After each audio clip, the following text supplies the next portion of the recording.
자, 오늘은 마태복음 27장에 있는 말씀 가지고 바라바냐 예수냐 이런 제목으로 함께 은혜를 받고자 합니다. 제목을 기억합니다. 바라바냐 예수냐. 오늘 이 주일을 종려주일이라 그럽니다. 우리 예수님께서 2000년 전에 예루살렘 성으로 입성하실 때에 나귀 새끼를 타고 입성을 하셨고, 제자들이 앞에 뒤 따라가면서 겉옷을 펴고 종려나무 가지 흔들면서 우리 주님을 찬양하고, 예루살렘에 왔던 수많은 순례객들과 예루살렘 시민들조차 나사렛 예수 소문을 잘 알고, 최근에는 나사렛 예수가 베다니에서 죽은 나사로를 무덤에서 나흘 만에 살려냈다는 소문이 바닥에 퍼져 있기 때문에 이분이야말로 메시아로 오시는 분이다, 이분이야말로 성경에 약속한 다윗의 자손이 아니겠느냐. 그래서 수많은 사람들이 종려나무 가지를 흔들면서 호산나, 다윗의 자손이요, 찬송하리로다, 주의 이름으로 오시는 이요, 이렇게 우리 예수님을 대대적으로 환영을 했습니다. 왜 그렇게 환영을 합니까? 성경을 알고 있기 때문에, 애언을 알고 있기 때문에, 메시아가 온다는 것을 기대하고 기다렸기 때문에 예수 그리스도를 메시아로 기대하고 환영을 하게 됩니다. 그러나 모든 사람이 그렇게 다 환영한 건 아닙니다. 특히 유대 종교 권력가들, 지도자들은 마음에 두려움이 임합니다. 이러다가 저 예수가 우리 대제사장보다 훨씬 더 인기 독점하고 사람들이 다 저 예수 그리스도에게 이렇게 집중되어 버리면 이건 우리는 이 뭐냐. 그래서 시기가 났습니다. 질투심이 불타올랐습니다. 안 되겠다, 예수를 죽이자. 그래서 나사렛 예수를 죽이려고 음모를 꾸미기를 시작합니다. 그 왜 예수님을 죽이려고 했던가? 그건 바로 배후에서 사탄 마귀가 역사한 거죠. 하나님의 구원 계획을 깨부시려고 마귀가 역사한 겁니다. 자, 이와 같이 마귀의 조종을 받는 이 종교 권력가들, 무엇을 준비했느냐? 사람들을 준비시켰습니다. 첫째는 내부 배신자를 준비했어요. 내부 배신자. 그래서 요한복음 13장 2절 말씀에 보면은 마귀가 벌써 시몬의 아들 가룟 유다의 마음에 예수를 팔려는 생각을 넣었다 그랬어요. 가룟 유다 마음속에 예수님을 팔 생각을 집어넣었어요. 가룟 유다가 누굽니까? 12사도 중에 한 사람이요, 예수 그리스도의 선교회에 회계 업무를 맡은, 돈주머니를 맡은 사람이요. 똑똑하지요. 그런데 이 사람이 마음속에 욕심이 생겼고 자기 나름대로 예수님에 대한 불평이 아마 생겼겠죠. 그래서 예수님을 팔아버리겠다고 하는 생각을 가지게 되는데, 그게 자기 생각이 아니라 마귀의 생각이라. 이렇게 내부 고발자, 내부 배신자를 만들어낸 겁니다. 이 내부 배신자가 참 중요합니다. 가끔 이 사회 무리를 일으키는 국회의원, 정치인 또는 어떤 재벌, 여러 가지 종류의 문제들이 일어나는데, 가만 보면 누가 비밀을 고발을 했느냐 보면은 꼭 내부자가 고발을 해요. 운전해 주던 기사가 또는 곁에 있던 비서가, 항상 자기하고 친하게 지냈던 동료가 이렇게 배신을 할 경우에는 참 그 감당하기가 어렵고 힘들고, 그래서 명예가 실추되고 그 자리에서 쫓겨나고 이러는 일들이 일어나게 됩니다. 내부 배신자. 그 내부 배신자가 세상에만 있는 것이 아니고 2000년 전에 예수 제자 가룟 유다만 배신자가 된 게 아니라 오늘 저와 여러분도 교회의 배신자가 될 가능성이 있어요. 순복음 강북교회를 세상에 팔아치우고 괴롭히는 배신자가 강북교회 바깥에 있는 것이 아니라 안에 있을 수 있다는 것이죠. 그러므로 저와 여러분 모두가 다 나는 평생에 교회에서 배신자가 되지 말아야지, 그 결심하시기를 바랍니다. 우리 신앙생활에 나를 배신하는 내 원수가 바깥에 있지 않습니다. 내 속에 있어요. 로마서 7장에서 그걸 말합니다. 내 속에 나와 함께 살고 있는 죄, 육신, 이것이 나를 자꾸 죄 아래로 사로잡고 있다. 너무 괴롭다. 누가 나를 건져낼 수가 있을까? 내 힘으로는 안 된다. 우리 주 예수 그리스도로 말미암아 하나님께 감사하리로다. 우리 주 예수 그리스도의 생명의 성령의 법이 나를 죄의 법에서 해방시킨다. 이게 복음 아니겠습니까? 그래서 내 가정을 파괴시키는 원수는 내 가정 바깥에 있는 것이 아니라 내 가정 안에 있다는 것도 우리가 알아야 됩니다. 그래서 가족 단속 잘해야 돼요. 가족을 사랑해야 됩니다. 배신하지 못하도록 해야 되는 것이죠. 자, 잠언서 4장 23절에 참 유명한 말씀이 있습니다. 모든 지킬 만한 것 중에 더욱 네 마음을 지키라. 생명의 근원이 이에서 남이니라. 내 마음을 꼭 지켜가지고 배신하지 못하도록 해야 됩니다. 배신은 내 마음이 배신하는 마음을 가지게 되는 것은 생각 때문이라 그랬어요. 예수님을 팔아버릴 생각을 집어넣었다는 거예요. 내가 한번 해보겠다고 하는 생각을 집어넣겠다는 거예요. 그러므로 생각 조심해야 되고 마음 지켜야 됩니다.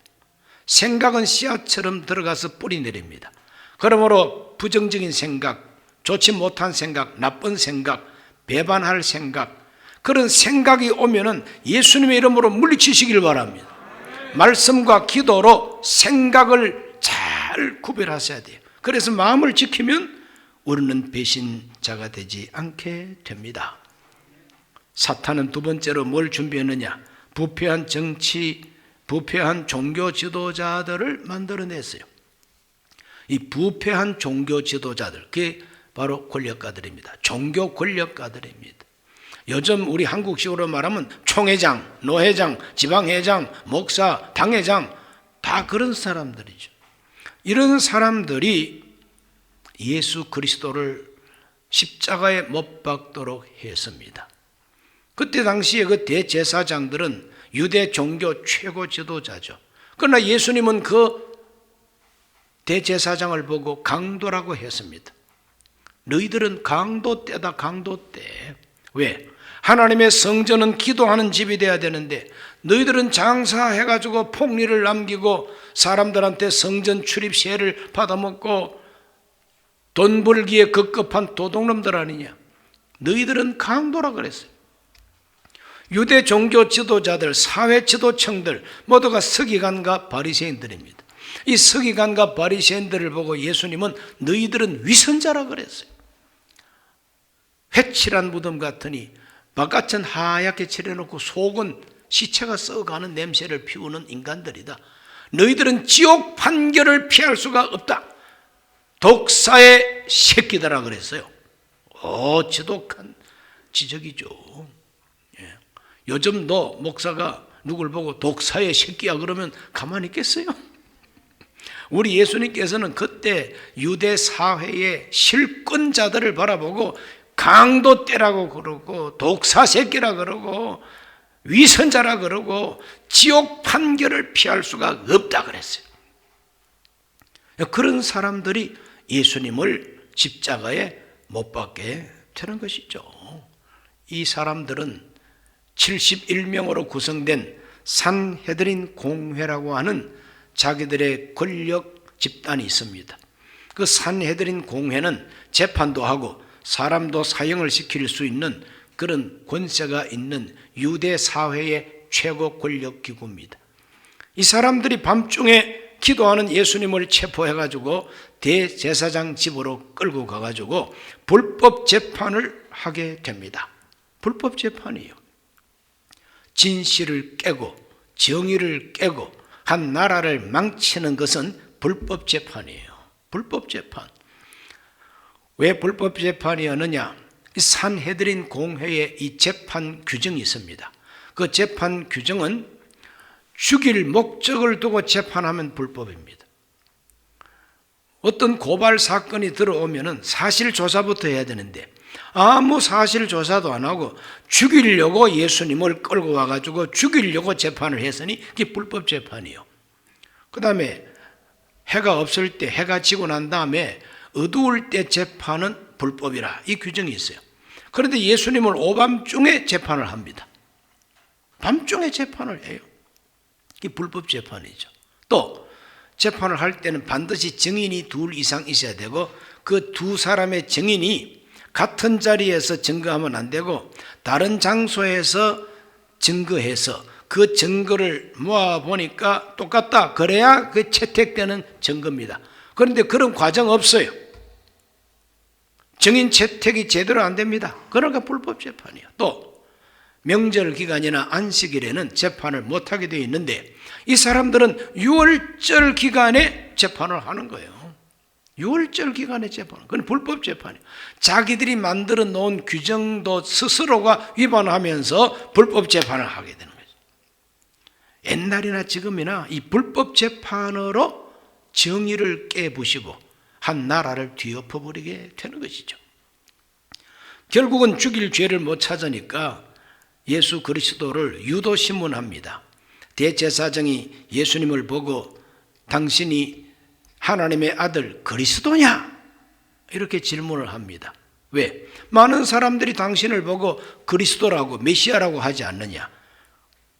그 사람들이 하는 말처럼 당신이 그리스도냐? 하고 물었습니다. 그럴 때 예수님께서 이렇게 대답을 하십니다. 마태복음 26장 64절에서 65절입니다. 예수께서 이르시되 네가 말하였느니라. 그러나 내가 너희에게 이르노니 이후에 인자가 권능의 우편에 앉아 있는 것과 하늘 구름을 타고 오는 것을 너희가 보리라 하시니 이에 대제사장이 자기 옷을 찢으며 이르되 그가 신성모독하는 말을 하였으니 어찌 더 증인을 요구하리요. 보라 너희가 지금 이 신성모독하는 말을 들었도다. 하나님의 아들이 오셔가지고 내가 하나님의 아들이라 말하면 그 진실이죠. 아니 하나님이 사람이 되어 오셔가지고 나는 그리스도라 이렇게 말하면 그게 진리요 진실입니다. 그런데 이 사람들은 아예 벽을 쌓고 안 믿기로 작정을 하고 그런 말을 하는 그 자체를 신성모독이라고 몰아붙여가지고 새벽부터 빌라도를 쫓아가가지고 이 사람 죽이라고 죽여달라고 재판을 청구하는 바로 이 종교 지도자들, 다 부패한 종교 지도자들이죠. 불의한 종교 지도자들, 자기들이 만든 규정도 어겨가면서 불법 재판하고 하나님이 독생자로 보내신 예수 진실을 말해도 진실을 믿지도 아니하고 오히려 대적합니다. 이렇게 해서 예수님을 십자가에 못 박게 한 이 부패한 이 권력, 이것이 바로 예수님을 죽게 한 거죠. 세 번째로 마귀가 준비한 것은 비겁한 정치인입니다. 아주 비겁하기 짝이 없는 정치인을 마귀가 준비했습니다. 그 사람이 누구냐 하면은 본디오 빌라도, 로마 황제가 파송한 유다 총독입니다. 그러므로 아주 상당한 권력이 있는 사람이죠. 이 빌라도가 고발을 받아가지고 이제 예수님을 신문을 하게 됩니다. 고발 들어왔으니까 이제 검찰이 신문하듯이 조사를 해야 되잖아요. 그 예수님을 앞에 두고 신문을 해보니까 죄가 없어요. 죄가 없습니다. 그래서 죄가 없다고 하는 것을 사람들한테 알립니다. 내가 이 사람을 심리해 보니까 죄가 없다. 누가복음 23장 22절을 읽어봅니다. 빌라도가 세 번째 말하되 이 사람이 무슨 악한 일을 하였느냐? 나는 그에게서 죽일 죄를 찾지 못하였나니 때려서 넣으리라 했다 그랬어요. 나는 죽일 죄를 찾지 못했대요. 요한복음 19장 4절도 한번 읽어봅니다. 빌라도가 다시 밖에 나가 말하되 보라 이 사람을 데리고 너희에게 나오나니 이는 내가 그에게서 아무 죄도 찾지 못한 것을 너희로 알게 하려 함이로라. 빌라도 총독이 예수님을 신문할 때에 아무렇게나 신문하는 게 아닙니다. 그때 당시에 세계를 지배하는 패권 국가는 로마 제국이죠. 그 로마가 세계를 지배하기 위해서 할 수만 있으면 온 세계 재판을 할 때 공평하게 하기 위해서 로마법을 제정한 겁니다. 지금도 법을 공부하는 분들은 그 로마법을 인정합니다. 아주 잘된 법이라고. 세계를 지배하기 위한 로마법입니다. 그래서 로마 총독 빌라도가 로마법으로 예수님을 신문해 보니까 죄가 없어요. 죽일 죄가 없어요. 그 죄가 없답니다. 불법 재판을 했던 이 사람들이 예수님을 고발을 했는데 빌라도는 죄가 없대요. 그런데 결국은 어떻게 됩니까? 죄가 없다고 해놓고는 십자가에 못 박도록 판결을 내립니다. 이게 빌라도예요. 양심을 속인 것이죠. 로마법도 위반한 겁니다. 그렇잖아요. 로마법에 죄가 없는데 예수님을 죽게 했으니 이거 비겁한 거야. 한마디로 말하면 정치 재판을 하게 됐다는 것이죠. 이 비겁한 정치인들은 언제나 법대로 재판 안 하고 자기들의 목적 달성을 위해서 정치 재판하고 인민 재판합니다. 자, 그 증거를 한번 읽어봅니다. 마태복음 27장 24절을 다 같이 읽어봅니다. 빌라도가 아무 성과도 없이 도리어 밀란이 나려는 것을 보고 물을 가져다가 무리 앞에서 손을 씻으며 이르되 이 사람의 피에 대하여 나는 무죄하니 너희가 당하라 그랬습니다. 밀란이 일어난다는 것은 폭동이 일어날 것 같다는 거죠. 이 사람들을 말 안 들어주면은 더 거세게 데모할 것 같으니까 아이고 귀찮다 죽여버려 이래 된 거예요. 이거 얼마나 무책임합니까? 남의 생명을 함부로 무책임하게 죽이라고 재판하는 것은 이게 바로 비겁한 정치인이 하는 짓거리입니다. 마가복음 15장 15절도 우리 다 같이 한번 읽어보겠습니다. 빌라도가 무리에게 만족을 주고자 하여 바라바는 놓아주고 예수는 채찍질하고 십자가에 못 박히게 넘겨주니라. 무리에게 만족을 주려고, 법을 지키려고 하는 사람이 아니에요. 모여가지고 으쌰으쌰 하는 사람들을 만족하게 하기 위해서 죄 없는 한 사람의 생명을 죽이라고 내버리는 것이죠. 얼마나 무책임합니까? 얼마나 비겁합니까? 이것이 바로 비겁한 정치재판이요 비겁한 인민재판입니다. 이 비겁한 정치재판은 오늘날도 자행되고 있음을 우리가 압니다. 이 비겁한 정치재판은 항상 비겁하고 악한 권력가들이 하는 일이에요. 악한 권력가들이, 악한 독재자들이 정치재판합니다. 법대로 안 합니다. 법이 있어도 무시해버립니다. 자기가 법이요. 그게 바로 정치재판인 것입니다. 그래서 이 악한 권력은 경찰도 자기 편을 들게 해서 정치경찰 만들어버리고, 검사도 정치검사 만들어버리고, 판사도 정치판사로 만들어가지고 뭐든지 권력가가 요구하는 대로 판결을 내줘야 돼요. 그런 판결이 바로 재판이 아니라 개판이라고 하는 별명이 붙어 있는 것이죠. 그게 먼 나라가 아닙니다. 옛날 이야기가 아닙니다. 오늘 이 시대에 우리 대한민국 안에도 있다는 것을 우리가 알고 있습니다. 정치재판, 인민재판, 모인 무리들에게 만족을 주려고 광화문에 촛불 들고 설치니까 그 촛불 든 사람들을 만족하게 해주기 위하여 재판하고 수사도 그렇게 하고, 이게 다 정치, 경찰, 검찰, 판사들 아니고 뭡니까? 미국 소고기 먹으면 머리가 송송 뚫려가지고 다 죽는다고 그랬더니 모조리 다 그런 줄만 알고 이상한 재판을 해야 되는 이러한 일들이 옛날 2000년 전에만 있었던 거 아니고 지금도 있습니다. 양심도 버리고 진실도 무시하고 사실도 법도 무시해 버립니다. 공정도 없고 공평도 없고 정의도 없습니다. 그냥 자기들의 목적 달성을 위해서 없는 죄도 있다고 만들어내고 죄가 아닌데도 이상한 죄 이름을 만들어가지고 그냥 때립니다. 그냥 이와 같은 것이 바로 정치재판, 인민재판이라, 여론재판이라 이런 겁니다. 자기들의 이익, 자기들의 권력, 거기에만 집착을 합니다. 흰 것도 검다 하고 검은 것도 희다 그러고, 자기들이 지은 죄는 죄가 아니래요. 자기들이 지은 죄는 죄가 아니라, 이거는 누가 나를 해코지 하려고 누명을 덮어 씌운 것이지 내가 무슨 죄가 있냐? 뻔뻔합니다. 그러나 하나님은 알고 재판하십니다. 하나님은 심판하십니다. 이러한 비겁한 권력가들 때문에 나라가 망하는 것이죠. 마귀는 네 번째로 뭘 준비했느냐? 어리석은 무리들을 준비했습니다. 어리석은 무리들이요. 빌라도는 예수님을 한번 살려보려고 참 애를 썼습니다. 왜? 빌라도는 자기 부인에게 충고를 받았어요. 빌라도는 멍해도 빌라도 아내는 총명한 여자로서 예수님을 알고 있는 여자입니다. 뭐 어떻게 알았는지 예수님을 아는 여자입니다. 그래서 빌라도가 예수 재판하러 간다니까 바짓가니 잡고 당신 오늘 조심해. 나사렛 예수 그분은 옳은 분이여. 함부로 당신이 거기에 연루가 되지 말라고, 상관하지 말라고 자기 부인이 간곡하게 이 얘기를 한 것도 있고, 또 양심적으로 로마법으로 판단해 보니까 죄가 없잖아요.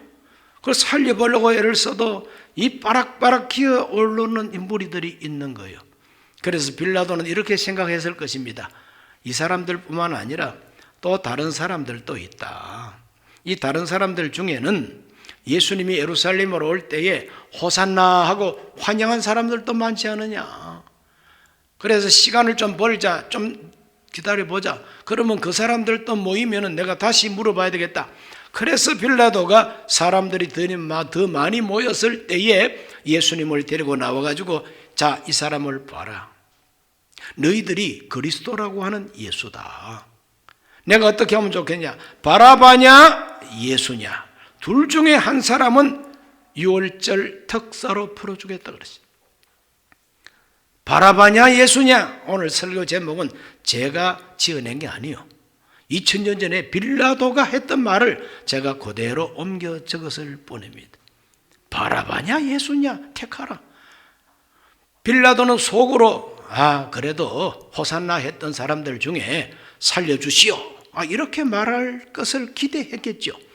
그러나 기대와는 전혀 틀립니다. 호산나 했던 사람들까지 죽여라 이러고 나옵니다. 호산나 했던 그 입에서 십자가에 못 박으소서, 죽이시오, 이렇게 나온단 말이죠.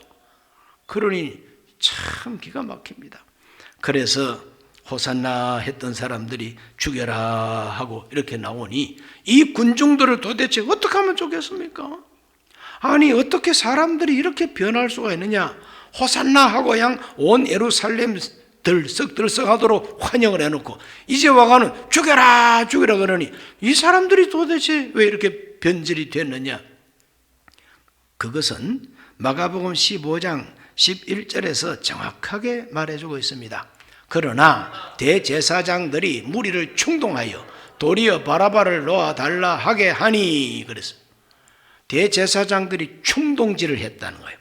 권력가들이 충동질을 해가지고 충동을 받고 선동을 받았다는 거예요. 충동이 바로 선동입니다. 자, 이 선동된 이 무리들은 어리석게 돼버린 거예요. 자기들의 양심과 자기들의 진실한 판단이 없습니다. 선동된 대로 말하고 행동해버리는 거예요. 이 어리석은 바로 무리들이죠. 어리석은 군중이 돼버리고 만 겁니다. 이와 같은 충동은 옛날에만 있는 게 아니라 요새도 충동이 있습니다. 선동이 있습니다. 미국 소고기 먹으면 머리 뚫려가지고 구멍 나고 죽는다. 그것 선동 아닙니까? 온갖 종류의 선동이 공영방송을 통해서 선동이 되고, 일간지를 통해서 선동이 되고, 영화를 통해서 선동이 되고, TV 드라마를 통해서 선동이 됩니다. 여기에 선동이 되어버리면 어리석은 인간이 되어버립니다. 진실도 모르고 사실도 모르고 그냥 선동된 대로 그냥 올소올소하는 군중이 되어버리고 비겁한 군중이 되어버리는 것입니다. 그래서 낙심한 빌라도는 비겁한 선택을 하고 맙니다. 책임 회피를 해버리고 맙니다. 비겁한 책임 회피. 마태복음 27장 24절을 읽어봅니다. 다시 한번. 빌라도가 아무 성과도 없이 도리어 밀란이 나라는 것을 보고 물을 가져다가 무리 앞에서 손을 씻으며 이르되 이 사람의 피에 대하여 나는 무죄하니 너희가 당하라. 물 떠다가 손 씻으면서 나는 상관없어, 나는 죄 없어, 이 사람의 피에 대하여 너희들이 책임져라 하고 손을 씻어댑니다. 손 씻는다고 책임이 없어집니까? 손 씻는다고 죄가 없어져요? 그리고 이 어리석은 무리들은 어리석은 선택을 하게 됩니다. 선동된 무리들은 어리석은 선택을 하게 됩니다. 마태복음 27장 25절입니다. 백성이 다 대답하여 이르되 그 피를 우리와 우리 자손에게 돌릴지어다. 그 피를, 그 피값을, 그 책임을 우리와 우리 자손에게 돌려라 이 말 아닙니까? 여러분, 그 말이 얼마나 무서운 말인지 모릅니다. 말대로 되어버리고 말았습니다. 어리석은 선택의 결과입니다. AD 70년 그렇게 예수님을 죽여라고 고함 지르고 40년도 못 돼가지고 AD 70년에 로마에 의해서 유다 왕국은 멸망을 당하고 예루살렘은 완전히 파괴되어 버리고 100만 명 이상이 학살을 당하고 포로로 끌려가고 인질로 노예로 끌려가고 예루살렘 성전은 철저히 파괴가 돼가지고 예수님께서 돌 하나도 돌 위에 남지 않게 될 것이라고 했던 것처럼 돌과 돌 사이에 시멘트를 넣은 것이 아니라 금을 부어 넣었으니까 그걸 떼가려고 돌 하나도 돌 위에 놓지 못하도록 다 허물어 가지고 금을 빼가고 성전 보물을 다 약탈해 가버렸습니다. 그래 지금도 로마를 관광 여행으로 가면은 콜로세움이라고 하는 거대한 원형 격장을 볼 수가 있어요. 거기에서 수많은 기독교인들이 순교를 했죠. 그 곁에 얼마 떨어지지 않은 곳에 티투스 개선문이라고 하는 게 있습니다. 이 티투스 이 개선문은 바로 로마가 예루살렘을 정복할 때의 장군 이름이 티투스입니다. 나중에 황제가 되었어요. 로마가 황제가 되고 난 다음에 그 동생 황제 티베리우스가 바로 이 사람을 높이기 위해서 자기 형의 그 공적을 기리기 위해서 도미시아누스입니다. 이 도미티아누스가 그 티투스의 동생입니다. 그래서 형이 죽고 동생이 황제가 돼가지고 우리 형님이 유다 왕국을 멸망시키고 예루살렘을 약탈한 거 이것이 최고의 공적이다. 그래서 벽에다가 다 새겨뒀어요. 유태인들이 끌려오는 모습, 성전에 촛대를 메고 오는 모습. 왜 2000년이 흐른 지금도 그 모양이 거기에 조각이 되어 있을까요? 하나님께서 우리 보고 깨달으라고. 잘못된 선택을 하면 이 꼬라지가 된다는 것을 우리에게 보여주고 있는 것입니다. 잘못된 선택은 자유롭지만 그러나 그 결과는 책임을 져야 된다는 거예요. 이것이 지금도 새겨져 있는 것입니다. 바로 선택해야 됩니다. 오늘 20세기 세계 역사의 바라바는 누구냐? 이 바라바를 놓아달라고 그랬는데 바라바가 누구냐? 밀란을 일으키는 주동자요, 살인자요, 남의 재산을 강탈하는 도적이라 그랬어요. 20세기의 바라바는 밀란을 일으키는 주인공 공산주의 운동입니다. 20세기의 바라바는 바로 공산주의 운동이에요. 이 공산주의 운동 때문에 사람의 목숨이 1억 이상 학살을 당하거나 굶어 죽었어요. 1억 이상입니다. 이 공산주의 운동이 들어가는 곳곳마다 밀란이 일어났습니다. 그리고 사람 죽였습니다. 그리고 재산을 빼앗았어요. 모든 재산을 다 빼앗아가지고 공평하게 나눠준다 그러면서 공산당 간부들이 좋은 것을 다 차지하고 있습니다. 이것이 바라바가 아니고 뭡니까? 이 바라바가 아직까지 안 죽고 대한민국에서도 지금 눈 시뻘겋게 또 돌아다니고 있어요. 대한민국을 공산주의 국가로 만들고 싶은 사람들, 대한민국을 북한에다가 붙여가지고 북한하고 같은 나라로 만들어버리고 중국 앞에 조공바치고 중국 앞에 벌벌 기는 나라로 만들겠다고 하는 현대판 국제 공산주의 운동에 참여하고자 하는 이 나라의 정치인들이 다 바라바들입니다. 이 바라바를 선택하면 우리 운명이 어떻게 되겠습니까? 그러므로 바라바냐 예수냐 하는 이 빌라도의 질문은 오늘 우리에게도 주어지고 있다는 것이죠. 마태복음 7장 6절을 다 같이 읽어봅니다.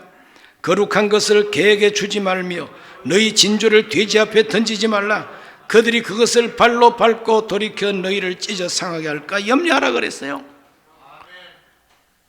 거룩한 것을, 진주를 개나 돼지한테는 주지 말라 그랬어요. 여러분, 자유민주주의, 시장경제, 세계 10위권에 들어가는 경제대국, 대한민국 여권은 VIP 대접을 받고 비자 없이 갈 수 있는 나라가 100개국이 넘는 이 좋은 나라, 이거는 진주보다 귀한 겁니다. 이것을 계속해서 하나님이 우리한테 주겠느냐 이 말이에요. 이 백성들이 개가 되고 돼지가 되면 이 진주를 주지 않겠다는 것이죠. 오늘 우리 모두는 심각하게 이 성경 말씀을 묵상하면서 개가 되고 돼지가 되면 안 되겠다. 누가 개가 되고 누가 돼지냐? 선동되고 충동받아가지고 자기 생각은 없어지고 평강의 왕을 선택하지 못하고 강도놈을 선택하고 하나님의 겸손과 공의를 선택하지 아니하고 자기 멋대로 살인하는 이 인간들을 선택하는 것은 바로 개나 돼지나 다를 바 없잖아요. 그들에게 진주를 안 준다. 그들에게 거룩한 것을 안 준다. 오늘 우리들은 이 민주주의를 정말 자유를 누릴 자격이 있느냐? 누릴 자격이 없으면 빼앗깁니다. 짓밟힙니다. 그러므로 어리석은 선택을 하면 그렇게 된다는 것을 보여주고 있어요. 호산나 했으면 끝까지 호산나 민중이 돼야 되지 않습니까? 오늘 저와 여러분은 하나님을 향하여, 예수님을 향하여 오늘 또 우리는 호산나를 외쳐야 됩니다. 호산나가 뭡니까? 지금 우리를 건져주시고 우리를 구원해 주소서. 이게 호산나입니다. 우리의 호산나 기도를 응답하시는 분은 평강의 왕 예수, 겸손하신 왕 예수, 하나님의 정의와 공의로 다스리시는 왕 예수, 예수를 선택해야 되고요. 바라바를 선택하면 나라가 망합니다. 우리들은 어떤 선택을 할 것인가를 생각하면서 하나님 앞에 늘 호산나를 외치게 되시기를 주의 이름으로 축원합니다. 주의 이름으로 축원합니다. 기도합니다. 우리 가슴에 손을 얹고 기도합니다. 하나님, 우리로 하여금 끝까지 호산나를 외치고 평화의 왕을, 겸손과 공의로 다스리는 메시아 왕 예수님을 왕으로 모시고 선택하게 하여 주옵소서. 세계 역사를 돌이켜볼 때에 예수님을 선택한 나라들마다 다 자유민주주의 국가 잘 삽니다. 그러나 바라바 같은 공산당을 선택한 나라마다 다 망했습니다. 다 빼앗겼습니다. 무수히 많은 사람이 죽었습니다. 숙청됐습니다. 오늘 대한민국도 이 바라바냐 예수냐 선택의 기로에 서 있으니 주여 이 나라 백성 예수 선택하게 하여 주옵소서. 주의 이름을 시험 부르기도 합니다. 주여